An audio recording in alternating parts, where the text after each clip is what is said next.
this is my concern. You see, there is celebration all over. You know, we have new MPs, we have young, vibrant lawmakers, but the celebration is soon coming to an end.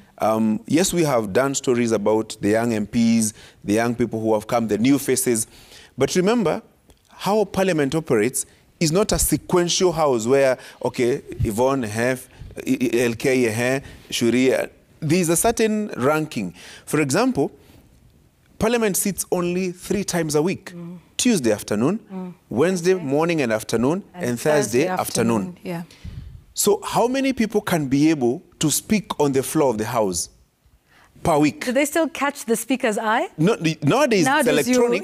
You catch the speaker's finger. Even that electronic system, there are certain structures that must operate. For example, when the leader of majority or leader of minority, majority whip or minority whip, want to speak, even if you had queued before them, they will be given an opportunity to speak first. They are ranking members. For example, if Aden Duale, the member for Garissa Township, wants to speak, he will be given preference to Salasia, for example.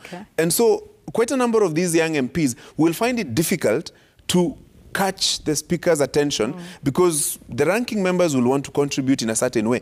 And sometimes the speaker will also deliberately allow certain people to speak, especially when he wants them to inform a certain direction in the House based on experience, expertise, and so on and so forth. Let's say, for example, there's a bill touching on certain laws or certain parts of the Constitution.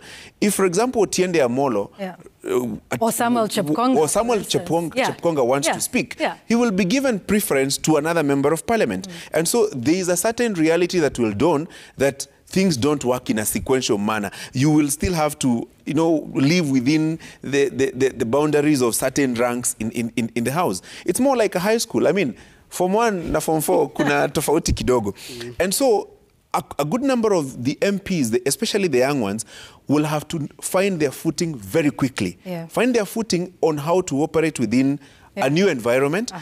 Quite a number of them may be brilliant in their own ways where they're coming from the private sector and so on and so forth. But here, you're coming to a different house of tradition. It has a certain tradition. And so most of them will be safer if they were to increase their output in the committees, because the bulk of the work in Parliament is done in committees. So this is a very good opportunity for them to improve the quality of legislations, particularly from the committee level. And at the same time, they must also not forget their constituencies, because unfortunately there's a tendency, if Nairobi gets the better of you, you may forget where you came from. And so that's why it becomes easy.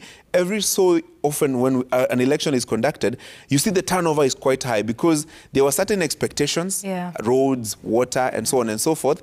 But when you don't deliver them, remember your opponent immediately begins to campaign for that seat. While you are working. While you are working. So that's the challenge that they face in the House. 4 years before the election. For 4 years before the election, that's right.